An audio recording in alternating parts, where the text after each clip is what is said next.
right, we're talking today about manufacturing. Last week we talked about trade.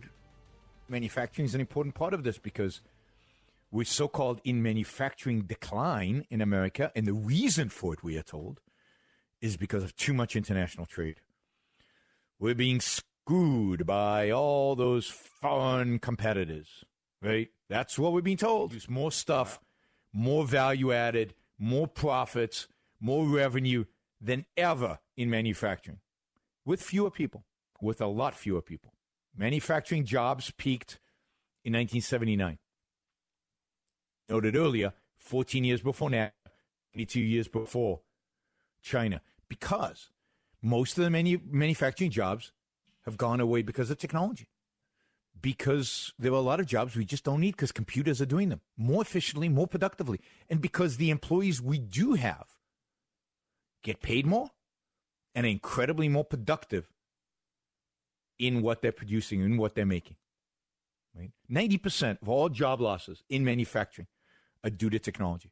The other 10% might be a consequence of importation, but we'll get to why those 10%, why we can't compete for those 10%. It has nothing to do with the fact that people overseas can make better, cheaper stuff than we can. It has everything to do with the kind of regulatory tax environment that we have in this country, which penalizes businesses from creating jobs. So it's true. The things we don't make anymore, right? We don't make sporting goods. We don't make tools. We don't make clothes. We don't make footwear. We don't make housing wear. We don't make furniture. And even some high tech, we don't assemble televisions. And there's certain pieces within the televisions we don't make anymore. We don't, you remember, again, you remember those big, bulky RCA televisions from the 1970s? We lost those in the 70s. Again, way before China, way before NAFTA. We lost those to Japanese competitors way back then.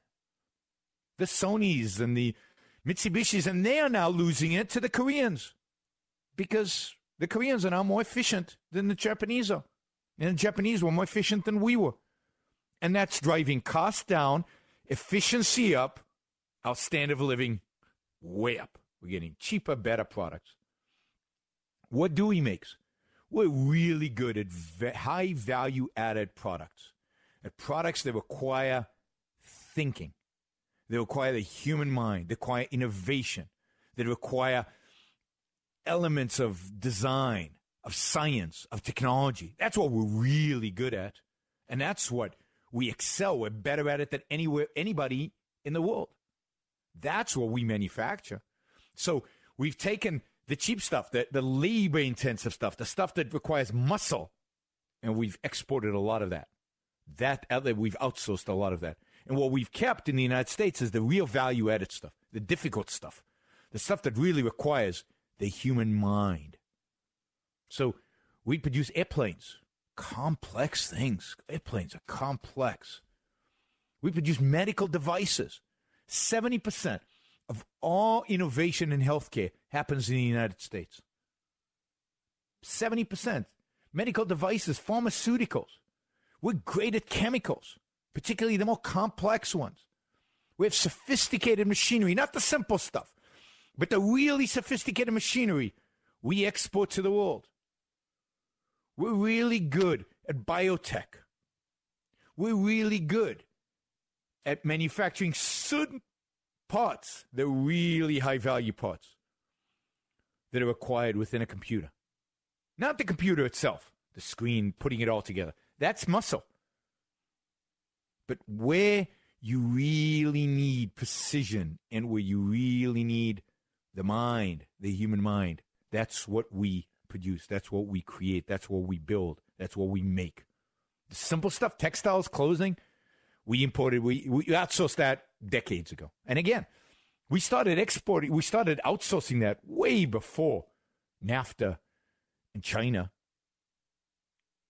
because it's not our strength. It's not our strength. We want high value added. And that's where our strength is. And other people, they're better at the muscle stuff. We today, the United States today has 21.4% of the global manufacturing value added. We add real value. We might not produce a lot of stuff relative to other countries. But we produce the stuff that is most valuable in the world. So there's a lot of myths, and again, going back to this employment number, 200 years ago, 300 years ago, almost 100% of all people worked in farming. Almost everybody in the population, well over 90% of the population, worked in farming. And we produced just enough food to feed ourselves. And there was almost no international trade in food. How would you trade in food? I mean, the food would rot by the time it got there. There was no trains. There were no airplanes. There was no refrigeration. And then through the 19th century and into the 20th century, the number of people working in agriculture shrunk. Today, less than 1% of Americans work in agriculture. Yet how much agriculture do we produce? Massive quantities. So much that we export, and there's massive international trade in food because we now have refrigeration, we have fast means of transportation, and we have all kinds of technologies that preserves and preservatives. Think about. And so I can get kiwis from New Zealand. That's so cool because it means I can get kiwis when kiwis are not in season in California. I don't even know if we grow kiwis in California because we usually import them from Mexico.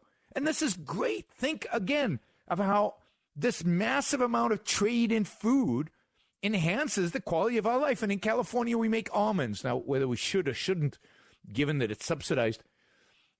And we export almonds to the whole world. And almond consumption has gone through the roof as the Chinese and the South Koreans and the Indians and other Asians have gotten richer. They're not quite as rich as us, yes, but richer. They like almonds. Almonds are expensive. Almonds are luxury food. When was the last time you thought of an almond as a luxury food? But that's the reality. But we take those luxuries for granted because we are so rich in this country. Relatively speaking, we could be much richer. So the almond industry has exploded in California because it requires certain skills and it's hard to export and it's uniquely here, right? But other things like kiwis doesn't make sense to grow in California. So we grow them in Mexico, we grow them in New Zealand, we grow them in other places, and then we move them around. That's amazing. That's fantastic. That is so cool. So less than 1% of Americans worked in agriculture, and yet we produce enough food so that we can export it all over the world, and we import the stuff we don't produce, and it's just amazing. And by the way, if the government didn't do all the farm subsidies and didn't subsidize things like ethanol and corn and all this stuff, then we would produce even more food and more high-quality food, and we would actually be even more productive when it came to the food. So the government distorts even that market. So, yeah. So do we resent the fact that only less than 1% of the people in the United States today work in agriculture? No, that's a good thing. Who wants to work in the fields? It's painful. It's hard physically. What we have moved towards more and more and more in America is a more and more and more jobs that require the use of what makes us uniquely human. The mind. We're good at technology. We're good at programming. We're good at consulting. We're good at marketing. We're good at the things that require thinking and creativity and innovation. We're the entrepreneurs of the world. We innovate more than anybody else. We're programmers. We're designers. We do graphics. We're very good at designing financial products, right? This is our strength. This is what the United States, Americans, are good at. And I wish more Americans were good at it.